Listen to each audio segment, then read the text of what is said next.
Would you rather own 100% of a little grape or 10 to 30% of a massive watermelon? Welcome to the 9 Doors Down Show, where we discuss anything and everything about commercial real estate and investing. Let's get it. Nine doors down. John Lopez. 9 doors down. Hi, this is Tony Rose. 9 doors down. Hi, this is Anthony Pimentel. Educating, capital raising, networking. 9 doors down. 9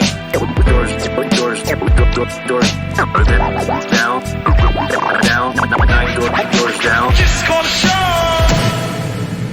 All right, everyone. Welcome to another episode of the 9 Doors Down Show. Man, Anthony, I am very, very excited to bring on our next guest for this episode.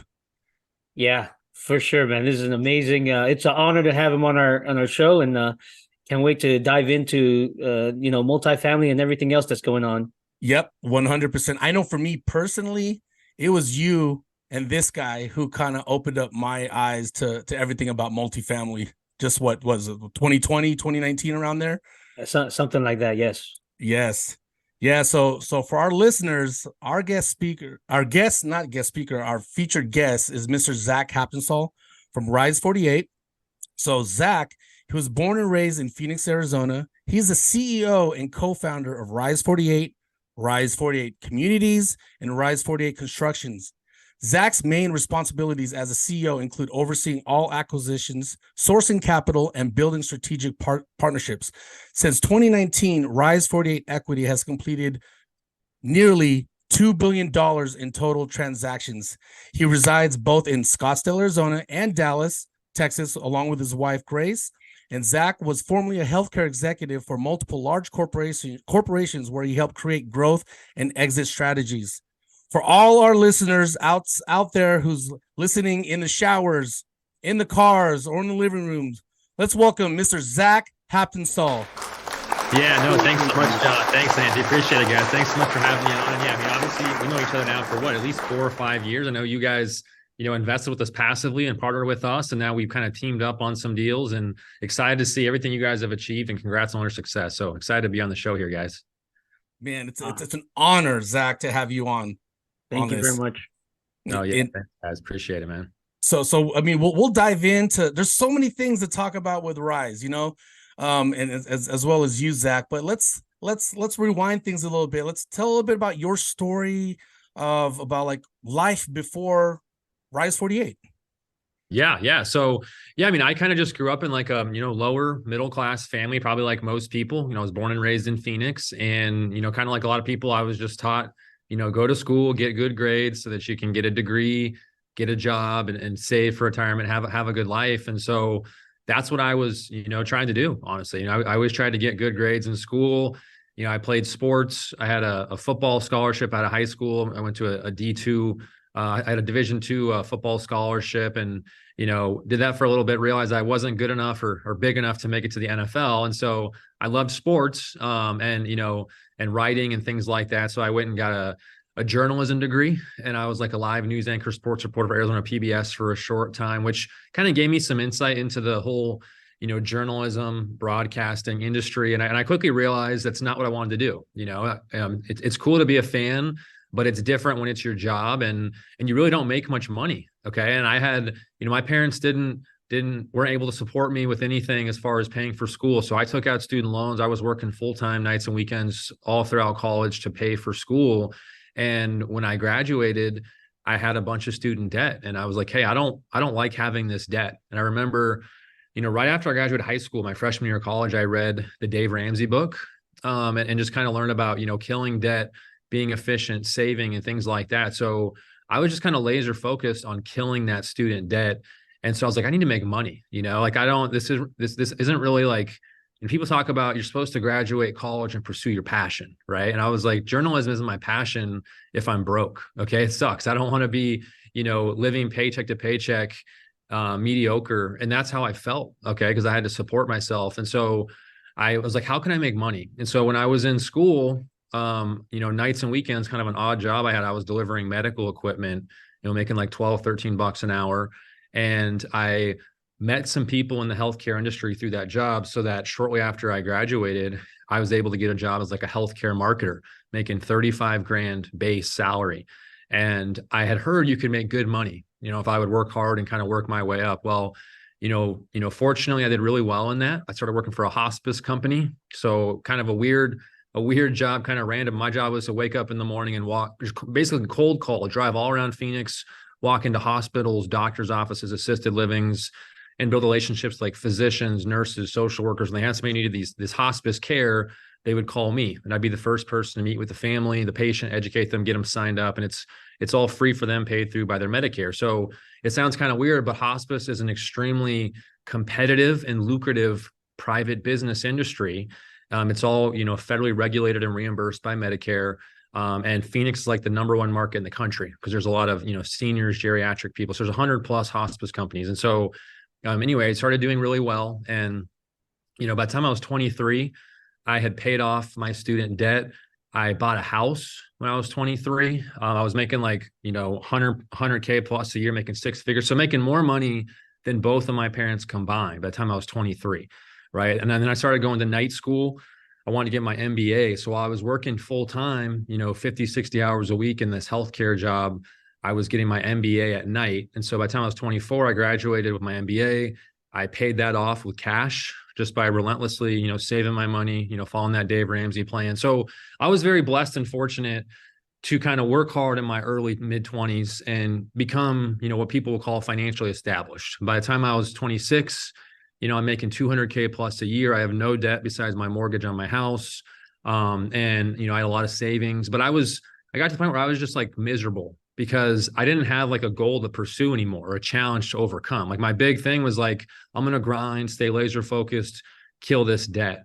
Once I did that, I was like, what's next? Like, I don't want to be a hospice marketer. You know what I mean? And so, long story short, I became a director of marketing, learned how to manage a team. I became a part co-owner of that company, but near the end of really all of 2017, I was really unhappy. And I was like, how can I get out of this? Like, I feel like I have golden handcuffs. Like I can't make any more money anywhere else that I know of as a job, but I want more, I want to achieve more. And it wasn't just about money, like money's part of it, but I wanted a challenge and to do bigger things. And so, I started to learn about real estate by like reading books, listening to podcasts, stuff like that near the end of 2017. And by the beginning, I remember it was like over the Christmas break, I was like, you know what, screw it. I'm out. Like I got to figure something out. And so I really had no plan. I had no concrete plan.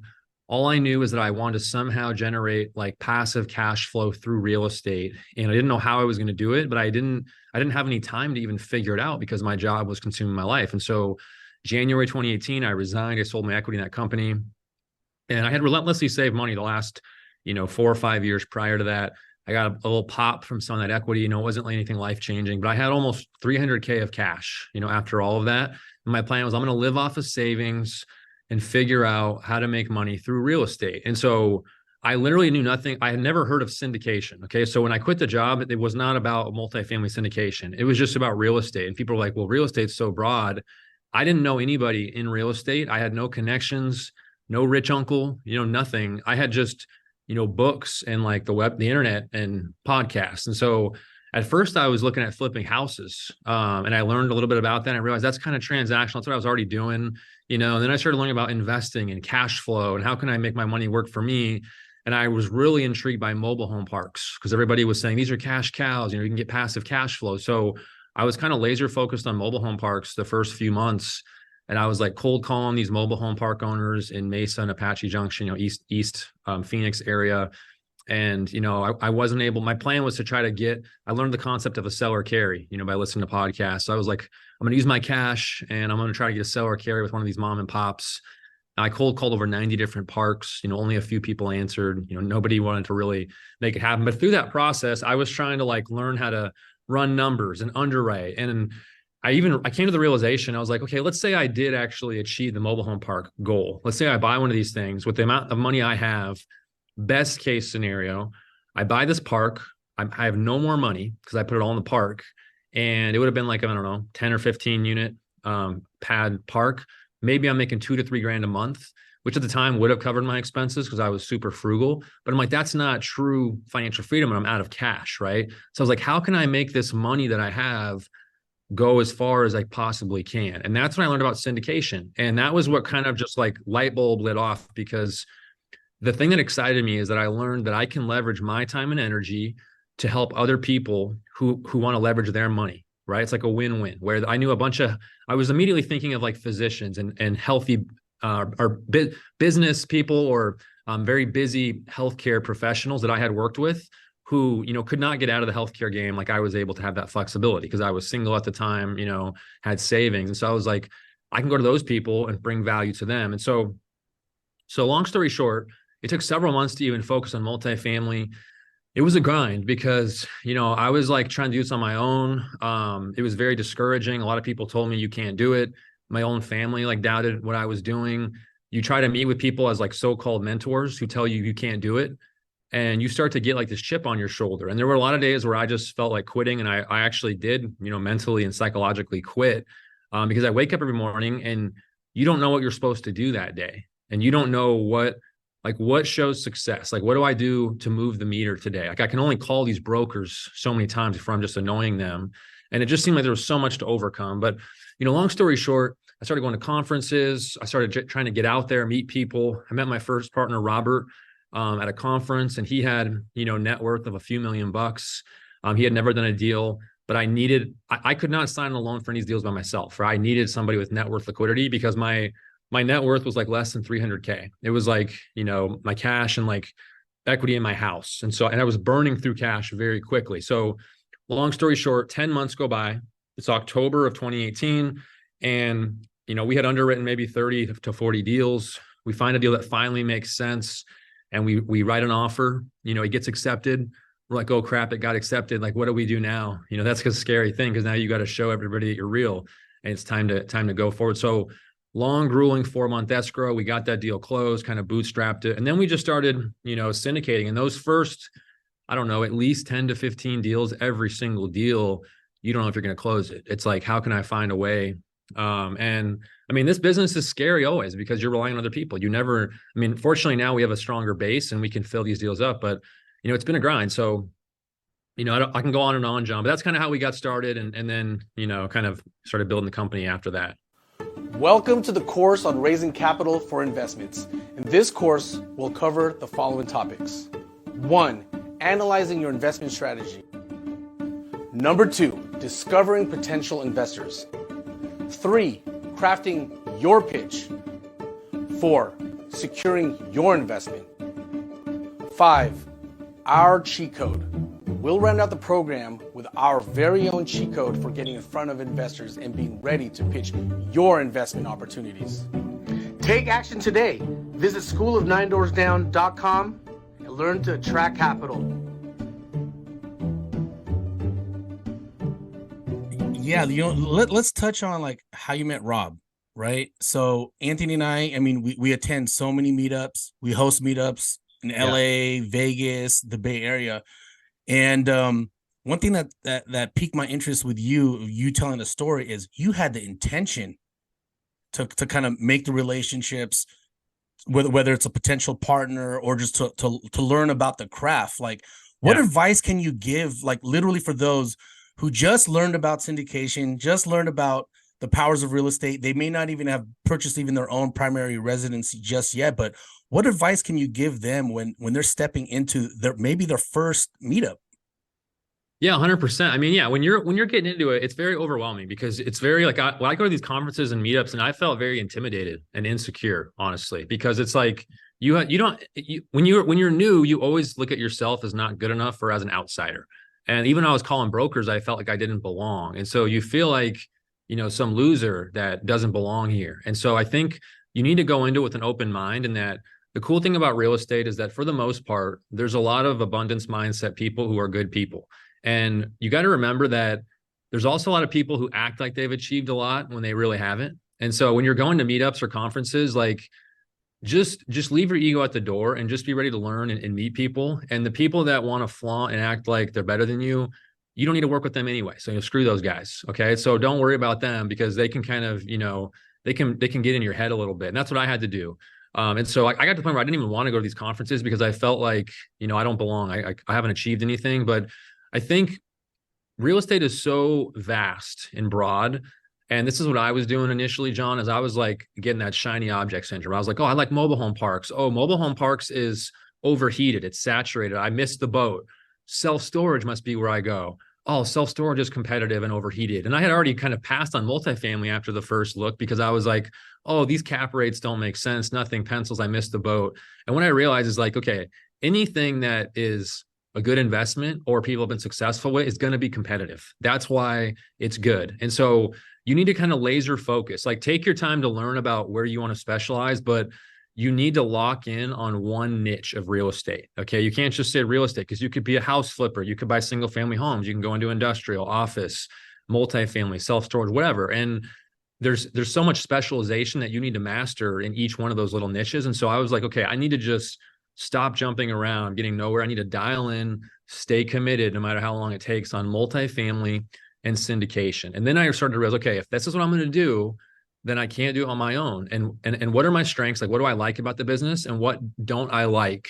And what are my weaknesses? And I realized right away, I don't have net worth liquidity to sign on loans. So I need somebody with, a balance sheet I can partner with. And I hate underwriting deals. Okay. And I could kind of get by, but I don't like sitting in front of an Excel spreadsheet, driving me crazy. Like I would sit in front of the spreadsheets all day and I'm like, am I doing this right? And I would just get pissed off, honestly. And so I was like, this is not my natural skill set. I should be like trying to like meet with brokers, touring deals, manage relationships with vendors, be raising money with investors, I kind of viewed myself as like the point guard or the architect. Like I got to put the team together and I got to be the one that puts all the people in place. So what am I looking for? So then when I started to get more comfortable at these meetups and these conferences, at first I was like just overwhelmed, but then I started going, I'm like, you know what? Screw all the haters. If people aren't for me, it doesn't matter because I'm not going to work with them anyways. I just need to go in there and focus on what am I trying to get out of this conference or what am I trying to get out of this meetup? I'm trying to find a finance guy. And so I'm the one that's kind of recruiting different people. And when I go up to them, I'm asking them about themselves. Everybody wants to talk about themselves, right? It's not about me. I talk about their background and I'm almost like, these people don't know, but I'm like interviewing them and I'm trying to seek out a finance person. So Robert was initially, he happened to live in Phoenix. We met at a conference in Dallas and he wanted to get into it. And I was like, I like this guy. He has a construction background. I don't have a construction background. He has net worth liquidity.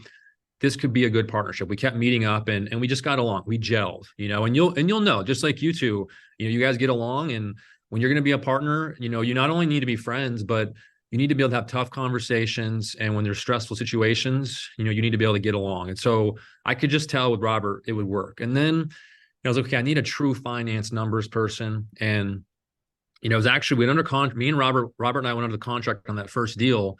And we were both non-refundable each for $25K. And it was like the scariest feeling because I had burned through so much money by that point. And I had this pit in my stomach, like I cannot lose $25K. And our due diligence period passed. We have to raise this money.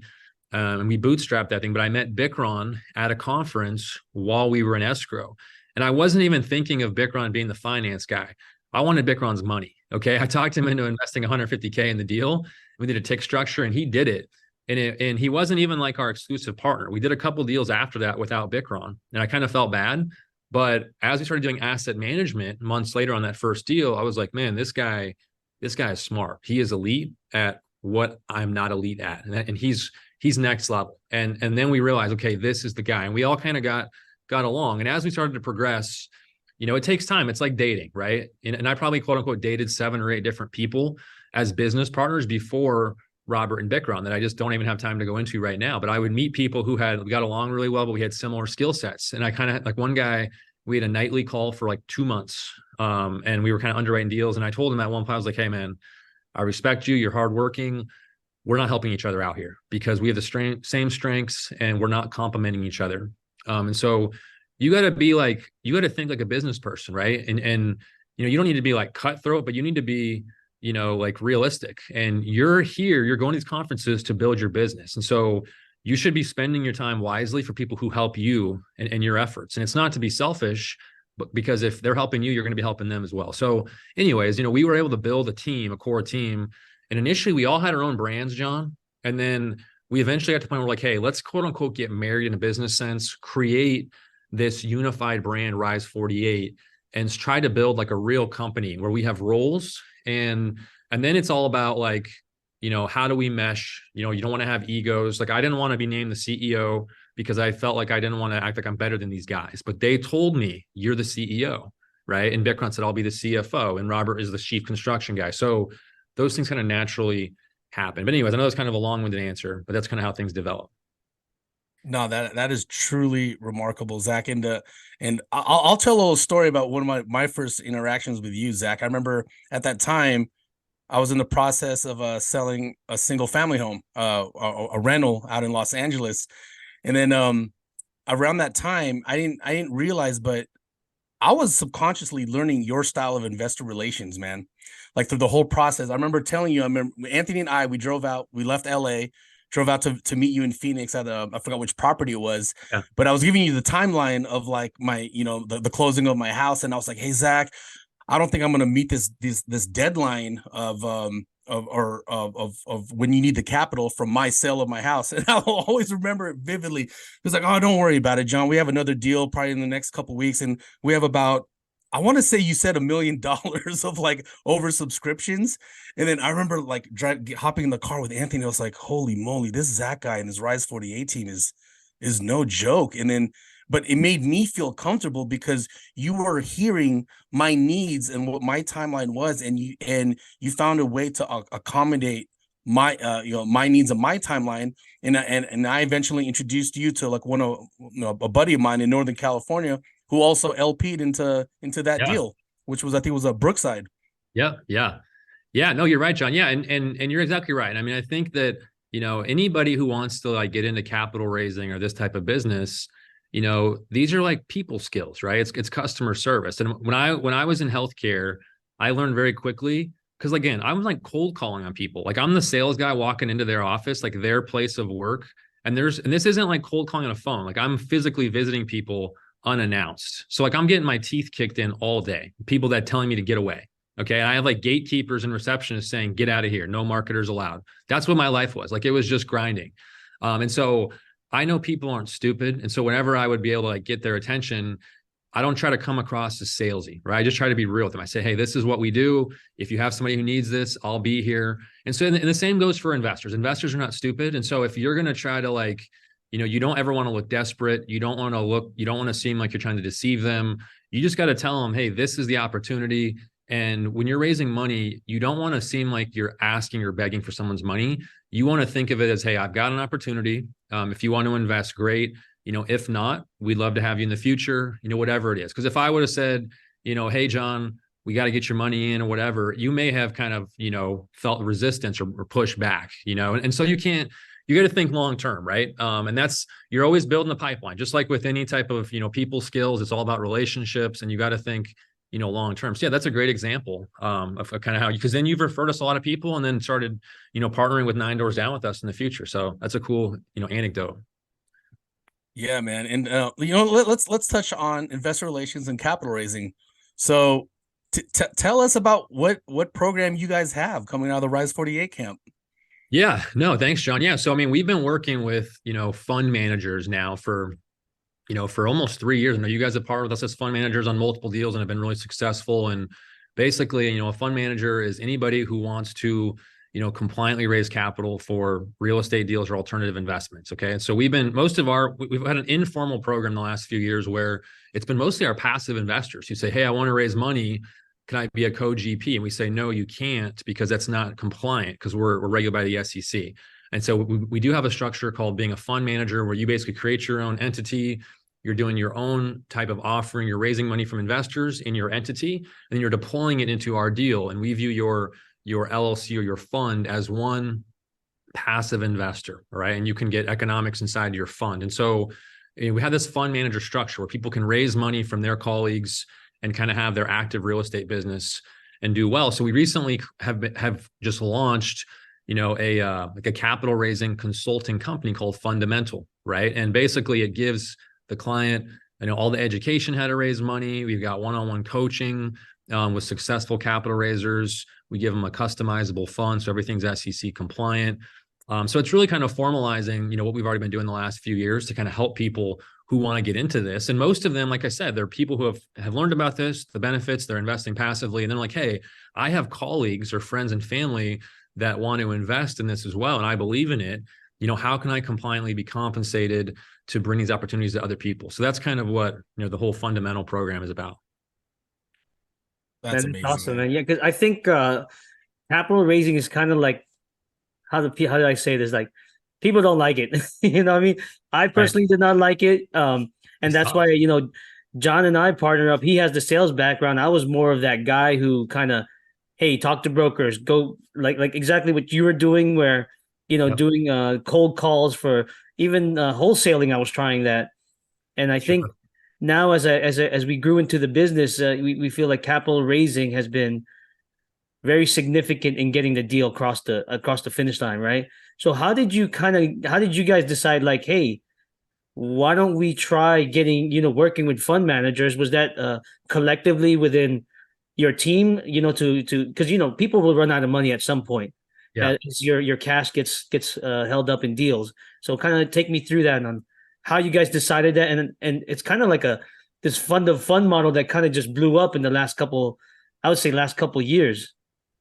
Yeah, no, you're exactly right, Anthony. Yeah. So basically, 4 or 5 years ago, we started seeing like a lot of groups were bringing on several co-GPs, right? They'll have like 5 or 10 co-GPs. And, we've always tried to do everything by the book. So we would like talk to our SEC attorneys, and they would tell us like, hey, you can't have all these co-GPs on a deal if they don't have an active role. And I'll give the disclaimer, I'm not an SEC attorney, but we have SEC attorneys and we follow their advice. So everything I'm saying is, from the attorneys that they've told us.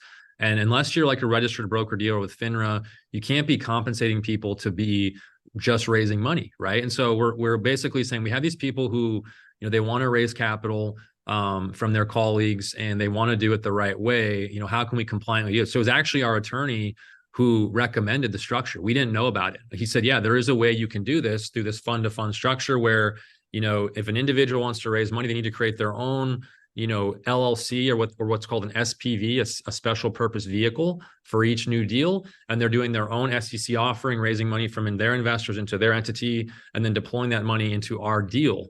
And so we're not compensating them at all. Okay. They're basically, just one passive investor to us. And so from like a business perspective, Anthony, to answer your question, it was a way for us to kind of leverage other people's networks because for our fund managers, it's a 500K minimum, right? And so basically, if I can just go to Anthony and Anthony can go raise 500K into his fund and deploy it into our deal, I'm just more efficient on my end. I'd rather have one investor I'm dealing with in Anthony at 500K than 10 investors at 50K, right? And we still have the bulk of our investors are still 50K to 100K minimum is what they're investing, but it just allowed us to scale quicker, get better economies of scale, and then just kind of have these win-win outcomes where the fund manager can build their own compliant and successful business and kind of, spread what they believe in, to their colleagues, friends, and family. And then we can just give us more bandwidth because like you said, at some point you will tap out your investors. And so it's, how are you reaching more people? How are you kind of growing your business? So that was kind of the biggest thing. And that's when the light bulb kind of went off. Like, hey, if we can help, support these fund managers and give them opportunities to raise money, without having to be the full operator and it's all compliant, then it's going to benefit them and it's going to benefit us. So that's kind of what the thinking was. And you touched on the shiny object syndrome, because that is something that me and Anthony, we talk a lot about, like with our students, right? Why is it important to reduce? Well, for one, because, with real estate, in my opinion, the problem with real estate is there's so many ways to make money, right? So to get started, it gets difficult because you got to narrow the path. Yeah. Like once you've narrowed your path and your vision and your asset class, how does that widen your investor pool? Yeah, 100%. Good question, John. I mean, I think it's like anything in life. I mean, we all heard the cliche, you don't want to be a jack of all trades and a master of none, right? Because as humans, we only have so many hours in the day. We only have so much bandwidth that we can focus our attention on.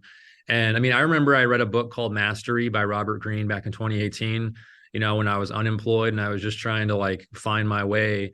And it focuses on that, the rule of 10,000 hours. When you spend 10,000 hours on something, you can develop mastery, where other people will look at you and just think, you're almost superhuman. Like he talks about like Einstein and Edison and all these Benjamin Franklin, all these people that are legends. But when you go through their history, what they did is they just grinded and stayed laser focused on that one thing, or those couple things. Instead of trying to do a bunch of different things and be average, they tried to be elite at one thing. And so that's when I realized, okay, I'm not getting anywhere by just spending a little bit of time on all these different things. We need to kind of laser focus. And so like for us, our specific focus was value add multifamily in Phoenix. Okay. We want to be the best value multifamily operator in Phoenix. Okay. I'm not going to go to different markets. We want to scale in this market and feel like we can really master this market. And that allowed us to scale a lot faster than a lot of other groups that are getting spread out in different markets right out of the gates, because you get to this like rinse and repeat pattern, right? And so to answer your question, John, when investors reach out to us, and now we've since expanded to Dallas. So we're just focused on Dallas and Phoenix, value add multifamily, and rinse and repeat. We tell investors, and we're just being honest, like we're kind of a vanilla company. We're not like super exciting or sexy. We just do the same thing over and over. Okay. If you want to invest in self-storage or mobile home parks or new development multifamily, we're not the group for you. We don't know anything about it. We can't really help you. But if you want to focus on value add multifamily investments in Phoenix or Dallas, that's all we do. And I'm not saying we're the best, but we try to be the best. And that's kind of our laser focus. So from an investor perspective, from a consumer, think about it. If you want to go buy a phone, you're going to go buy an iPhone or a Samsung Android, right? Hardly anybody's buying those Google phones, right? If you have a Google phone, no offense, right? But like if you're either going to shop at Walmart or Target, you know what I mean? That like there's people that are specializing in their certain field. And so you got to think about who is your consumer. Your consumer is an investor. And from an investor's perspective, they want to invest their money with somebody who has credibility, who specializes. If I'm an investor, and I'm not saying this is wrong or that this is how all investors think, but from the feedback that we've heard, and we've had thousands of investors, is they're like, hey, I've got my operators that do self-storage, I've got my operators that do mobile home parks, but when it comes to value add in these markets, I go with you guys because you guys seem to know your stuff. And so not only do you actually want to specialize in that and become really proficient by just staying laser focused, but you gain that reputation and you gain credibility, with the investors where you're specialized. And so just like you don't want to go to, a foot doctor to work on your heart, you want to go to a cardiologist. So it's like, that's kind of the mindset. Right. Okay. Yeah, that's amazing, Zach. And then another thing that kind of ties into that is like, when I'm telling my investors, if the Rise48 deal is a 506B or a 506C deal, they always get blown away that it's a 506B. Okay, can you touch on like why you guys have never transitioned over to a 506C? Yeah, good question. So we have done both. We did a 506C deal in 2019. It was like our fourth or fifth deal. And it's because we were like, hey, 506C, we can get out there, market the deal more. And what we found is that, 95% or more of our investors are accredited investors. And a lot of them are repeat investors. And when we did the 506C, what we found was that a lot of our repeat accredited investors did not want to do the deal because they didn't want to go through, jump through the hoops of doing the accreditation verification of, having to have their CPA fill out a template or do the tax returns, whatever it may be. And then we spent a bunch of money on for that one deal on Facebook marketing, LinkedIn, Google ads to try to get new people to market the deal. And we hardly had any investors from that, because what we found is that most of our investors, even to this day, the majority of them are coming from referrals of other investors who are happy with the communication, the performance, or it's people who maybe they saw the company on LinkedIn months ago. They set up a call. I have a 30 to 60 minute call with this investor, answer all their questions, build the trust, put them on the list, and they might invest several months later after that initial call. So we've just found, and again, I'm not saying this is the right way to do it. This is just from our own experience, what we found to be effective. So it's our strategy is that we're really not getting a ton of new investors by marketing a deal out there in the public, because people have been referred or they've already established trust with us. And then our accredited investors, I'd rather not have to deal with that stuff because these people are busy, they're high income earning or high net worth individuals. And so we've stuck to the 506B primarily because, people can self-certify they're accredited in the docs. We can take up to 35 non-accrediteds in each deal. So we always make sure we're at that threshold. And then our investor relations team for every single deal, before people start signing docs, anybody who's soft committed, we check every single investor and make sure that, we've established that SEC compliant pre-existing relationship in our CRM, and we have a documented relationship. And so basically that's why we've stuck to the 506B. And, some people may say, hey, the 506C is a better strategy, but from a compliance perspective, we have all of our checks and balances to ensure that we're always kind of, maintaining those regulations. And then we just think that there's also a sense of like exclusivity too, John, where people think it's 506B. The reality is it's not available to the public. And we tell investors, these deals are not available to the public. You're not going to find it on any website, social media. You can't go on our deal and find an active offering. It's never been on there. And you have to have already set up a relationship with us, be on the list for a while, then you're going to get those emails. And so I think that's part of it too, is that it's not available to the broad public. That's super fascinating to me, man. And that's one of the reasons why we remain a 506B fund, because we know several co-GPs, KPs and sponsors that even at 506C, I think they still struggle because the know, like, and trust factor has to be there regardless. And so I think some people think that hey, here's are the returns on Facebook, sign up, join this webinar. But I'm seeing a lot of struggles on 506C deals. No, 100%. Yeah. I think that, think about it. It's like, these are different investments. Like, people are investing in real estate because they want the intimacy. They've already invested in stocks with their financial advisor where they really have no insight into these stocks. They have no idea how these companies are going to do. You're just trusting a financial advisor. So they're going to alternative assets to have kind of a relationship with the operator, have more direct access. And so it's more about that relationship based, component. And so I think that's why, it's not a stock. So you're not going to get a random person. You'll get random people if you do a 506C, but I just think from our experience, like you said, people want to have established relationship. That's awesome. Now, real quick, I know you guys have scaled so quickly from, 20, 30, 40 investors, excuse me. And now you're over 1,000, like kind of talk about that, how you guys scaled. And then if you guys had to upgrade in the CRM, and then did you have to go automated, and how did you kind of like know, hey, I need to start hiring people because I won't be able to text or be able to email all these investors at once. You know what I mean? Yeah. So kind of take us through that. Yeah. Great question, Anthony. Yeah. And so, basically, like I said earlier, a big part of our ability to scale is because we stayed super concentrated in the same business plan, in the same exact market. So operationally, we can kind of rinse and repeat the same thing. And, what I learned about in healthcare, I didn't really go into this story, but basically in healthcare, I quit hospice. I did real estate for 18 months. We bought 4 deals, and then I was broke. Okay. Because all my money went into the deals, and we didn't find any other deals. So I actually went back into hospice in September of 2019 as the president and co-owner of a different hospice organization. And we quickly grew a hospice company. So I was doing that during the day, and I was doing real estate at night. So from September of 2019 through February of 2021, I was doing both of these things full time. Okay. And we grew this company from like around 50 to 60 employees to about 110 employees. It was the fastest growing hospice company in Arizona. And then we sold it to a hedge fund. And during that time, and I was like 27, 28. And like all these employees are older than me, and I'm their boss, right? I'm like the president of this company, and it's a different industry. But what I realized is that what I was good at prior to that was business development, right? And growing a company from marketing skills. And so I built a marketing team. We were out there building it very quickly, signing up more patients. But I realized, with that hospice company is that we had to maintain certain staffing ratios. Okay. So for every patient, I have to have X amount of registered nurses, caregivers, social workers, equipment, et cetera. So I had to keep hiring staff as we grew the company.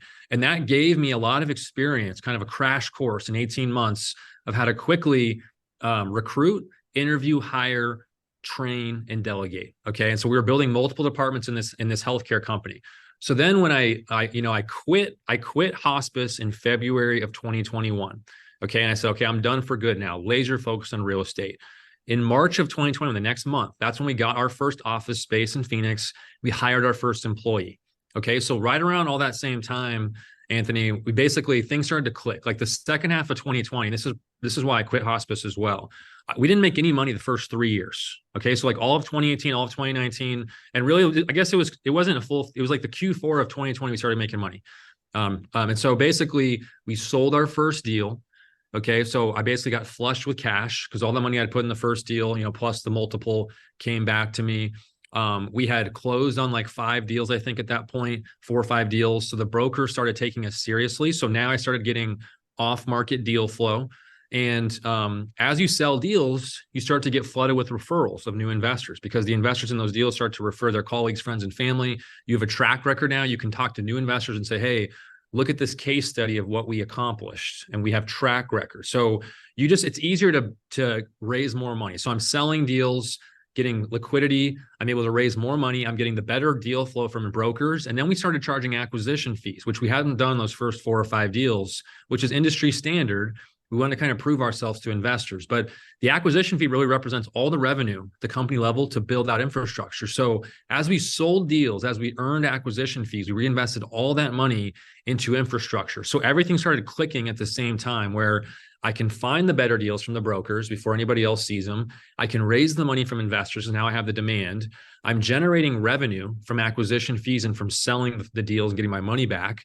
And we started to basically hire out staff. Okay. So we wanted to make sure that all of our staffing ratios maintained and stayed in place. So we first hired an asset manager, then a construction manager, then a transactions guy, and then we got an accounting manager, and then we got, investor relations staff, because we started to realize, how can we optimize all these different departments? And the cool thing is that the first few years, Bikram, Robert, and I literally did every single detail minutia of every department. Okay, along with our wives. Alice is Bikram's wife and Grace is my wife, and they all worked full time. So it's almost like we had like this extra advantage. We had 2 extra full-time workers for free. Okay, so it's like we actually had 5 people instead of 3. And so we were doing everything ourselves. We had no employees. So that means, acquisitions, closing on the deal, communicating with the lender, the lender's counsel, getting all those loan docs done, which is like brain damage, raising the money, post-closing asset management operations, investor relations, doing the distributions, doing all the accounting, all that stuff. There's a lot into it. So we knew all the departments, so we could start to recruit and hire people and train them firsthand how to do our job so that we could then focus on higher level tasks, right? To build the company. And so operationally, it worked because all of our deals in Phoenix, we bought 40 deals, we sold 11 of them. We can get to all of them within like 30 to 45 minutes of each other. So they're all very close. And then, we took it a step further. In 2021, once we had around 2,000 units, we said, hey, we need to take it the next step and have full operational control of day-to-day operations. So we started our own property management company, right? And that was a big undertaking. And it's totally worth it, but it's tough. Like the first 6 months was a grind. We had to front, we put like $800K into that company. It took about 10 months to break even. And then it started to, cash flow and was profitable. And so that was a huge advantage to kind of give us control over staffing, leasing bonuses, how we want to handle our overall strategy. And so, so basically it was just making sure that any revenue we're taking in, how can we strengthen the company? And then how can I anticipate my vulnerabilities? Like we never planned to start a property management company. When I was listening to these podcasts, everybody's like, oh yeah, you buy a deal, you throw a third-party management company on it. They do all the work. You sit back on the beach and you just take your passive income and it's financial freedom. That's what everybody sells you. And it's total BS. Okay. If you're an operator, it's a grind. If you're going to do a good job, it's a constant grind. And the bigger you get, the more infrastructure and people that you need. So, I could go on for, an hour just about different departments of how we built out different systems and processes, but that's kind of in a nutshell, how we grew it. Yeah, no, man, I appreciate that because that's a full-time job. Asset management alone is full-time, and then construction, then you have all these other things, investor relation. So yeah, I appreciate that. And I love the fact that you guys took that initiative and scaled and basically, how do you say that? And reinvested into your company. That just shows how much passion you guys had for Rise and where you really wanted to take it to the next level. It's awesome, man. Yeah, no, 100%. Yeah, super amazing. I remember there was a point in time, I think this was like all of 2021, and then up until I don't know, maybe Q2, Q3 of 2022 when rates started going up. But I swear, man, you guys were like acquiring, and selling off deals like once a month for a time period, and I'm sure it created a lot of haters out there. And I know just recently, or this is probably what 4 or 5 months ago, there was that article, right, that it was just like bashing Zach, bashing Rise48, and then maybe like about a week ago, I saw another article, and I remember just like talking to Anthony, I was like, I think Zach they have legit haters, because every deal that we've gone in with and partnered up with you guys, our investors are getting the red carpet treatment. Zach, is there anything you want to touch on in regards to those articles? Yeah, no, 100%. I mean, the bigger you get, you're going to get critics and you're going to get haters, and it is what it is. I mean, yeah, the initial article that came out, I kind of did like a video response, and again, we don't like to create distractions. We like to be just laser focused in our company, but I felt like, I don't have a media platform to kind of counter it. So I did a video and we blasted it out, and I kind of just showed, hey, this is what, I sent the reporter. These are the facts. She chose not to report most of it. And then they did another article, recently. And so basically what's happened with interest rates is that, interest rates have shot up, across the country. And debt service has doubled, on more than, in less than 12 months on like billions of dollars of loans. Okay. And so basically there's like these public reporting agencies, because all of our loans for the most part are from publicly traded REITs as our lenders, right? These debt funds, and they securitize these deals in CLO. So they do like quarterly reporting and things like that. And so basically they're reporting what debt service coverage ratios look like. And so like in 2021, we were buying deals like in the low to mid 3 to 3.5% interest rate range. And we were buying interest rate caps at like 5.5, 6.5%. Right. And that's kind of what everybody was doing, including all the big private equity firms. And we did build at least 100 to 200 basis points of interest rate expansion into the model, assuming rates would go up 1 to 2% in the first 2 years, which was actually more conservative than all these forward-looking interest rate curves. Well, in hindsight, all those curves were wrong, and nobody saw these rates shooting up. So interest rates shot up to the interest rate caps in less than 12 months, which makes your DSCR look really bad. And so in Q3 of 2022, we said, okay, the Fed is not going to stop with these aggressive interest rate hikes. We got to increase the velocity of renovations to fight back against these interest rates and increase NOI. And so that's what we've done. And in 2023 now, we've renovated over 1,800 units, and our average rental increase is over $450 a unit, which is $20 over initial projections per unit.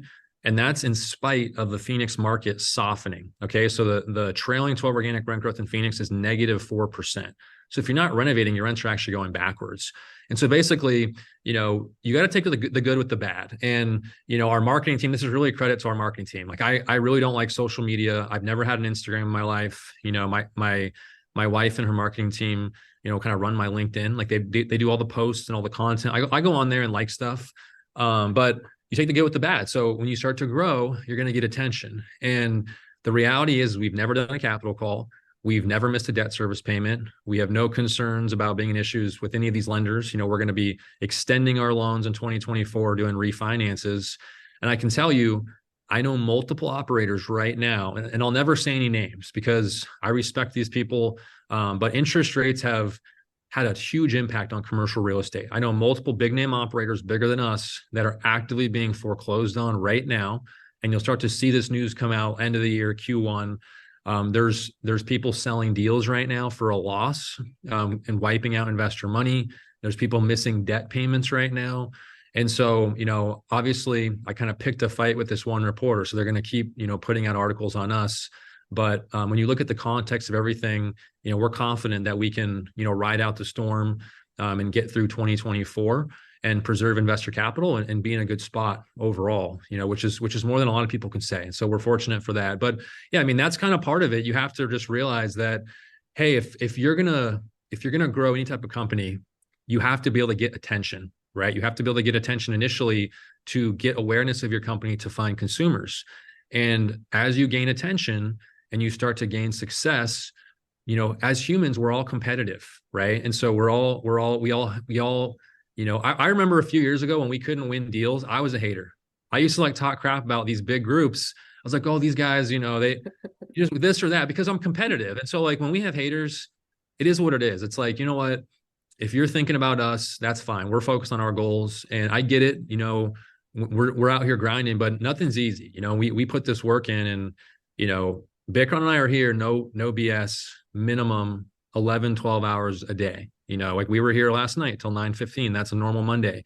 We'll leave at like 7 on Fridays, but we grind, and this is what we do, and this is our life. And so, you know, it's not easy. And the bigger you get, if you have big goals, whether it's real estate, you got to be ready for the haters to come at you. And you get to the point where you just use it as fuel, right? And you don't want to get caught up in the bickering or he said, she said, and people are going to accuse you of stuff, but the results don't lie, right? So we know that if we just stay focused and work hard, then, you know, the results will kind of speak for themselves. So yeah, I mean, it's a good question. That's kind of how we've handled it.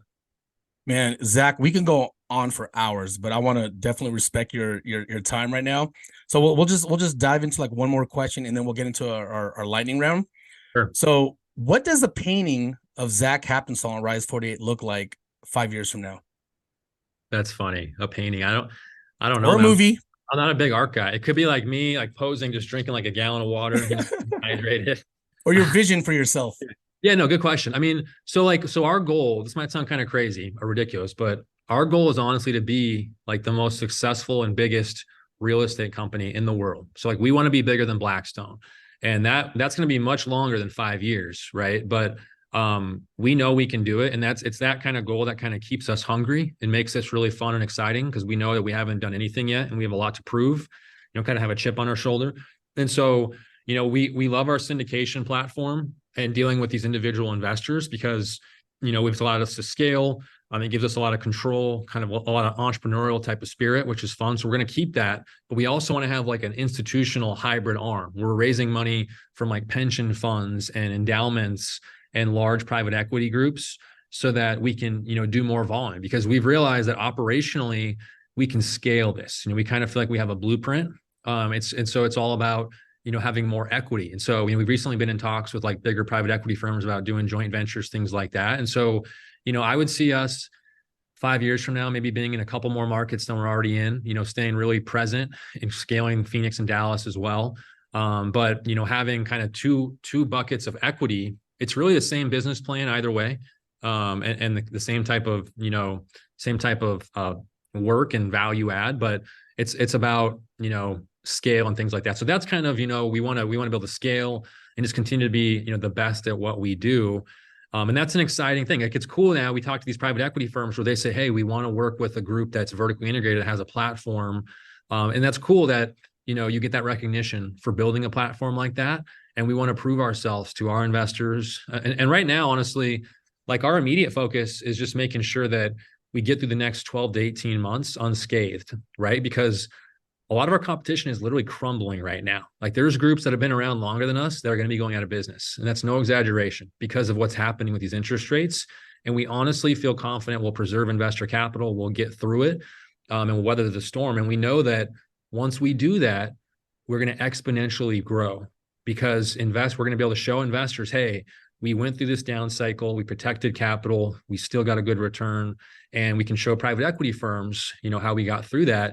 And it's just going to give us more credibility, because the last 5 years, you know, a big objective people can say or have for us is, oh, well, you guys are young, you haven't gone through a down market, right? And so now we're going to get through this and say, yeah, we have gone through a down market. So it's always like, everybody wants to bring up something you haven't done, right? So it's like, okay, bring on the next challenge and, you know, check the next box, so to speak. A man with a vision is dangerous, man. So, well, we're going to ask just about 2 or 3 questions. This is for our listeners to get to know the unbuttoned up, the version of Zach without a tie, right? Yeah. The first question is, man, you're stuck on an island somewhere, just yourself, but you are able to bring your iPhone. What is that one album or a music artist that you could load up on your phone and listen to over and over again, because you cannot load up any other music? Oh man, that's a good one.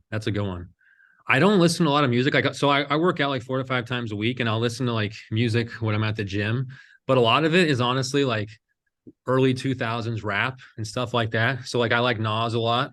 You know, Nas can spit fire. I don't listen to any of the new stuff. So like, you know, some Nas is always good. Yeah. So you could probably recite all of Illmatic. Yep. There you go. Yeah. So that would be good. I never would have thought Zach was a big Nas fan. I know. I know. That's awesome, man. But yeah, Yeah. my question is for you would be, I mean, you're a busy man, so basically, if you get a chance to travel or go on vacation, would you prefer tropical or in the mountain area? And if so, where would it be? Yeah, good question, Anthony. Honestly, like I honestly don't like vacations, and like my wife knows this because Really? I get like anxious. Yeah, like we went to I just like I like work out at the gym a lot. Like I just feel like I want to be like I'm happiest honestly when I feel like I'm overcoming a challenge. That's when I feel like fulfilling. Like even we're recording this the week after Thanksgiving, right? So like we gave all the staff Black Friday off, and I was like at my house like just kind of going crazy. It's like I got to be doing something. I can't relax. And we are pregnant with our first kid, which will come in May. Oh, wow. Congratulations. Congratulations, Yeah. man. So thank you. So I know obviously when we have kids that will change, I'm sure. Yeah. So for a lot of listeners who have families, they're like, well, yeah, you don't have kids. And I'm sure that will change. But to answer your question, I would like my wife and I are both the same way. We don't really like the beach. We get kind of bored just, sitting around. We like to go hiking a lot. So it'd be like a mountainous, type of scene. And I don't know. I mean, I don't like long flights, honestly, because I just go crazy. But if I had to like be somewhere without having to fly 1,000 hours, I mean, I went to Switzerland once. That was beautiful. Some awesome mountains. I got family in Colorado Springs, so we've done a lot of hiking there. So yeah, we're more of like an outdoor, active, type of vacation. Will be more fun. Awesome. Man. I love That's that. Amazing. Last question on the lightning round is, Zach, what is your superpower? Yeah, I don't know. I mean, I feel like, I don't know. I think one of my strengths is just trying to like bring people together, right? And try to highlight, like I look at myself as kind of like the head coach of a football team. Like everybody has a strength and a weakness, and everybody has personality traits that, will clash or complement each other. And so I try to like, bring out the best in people. I want to be the person that kind of makes my team better. And so if there's certain things that we can do, from a staffing wise or just company strategy wise, that's what, we try to do is put people in place. And I'm humble enough to know I'm not good at everything. And there's people a lot smarter than me. And thankfully we have really smart people on our team. And I want to put them in position to do what they do best. Right. And not ask them to do stuff they're not good at, because then, it doesn't get a good outcome for anybody. So I think that's the biggest thing, is just trying to put people in place to succeed. That's great, man.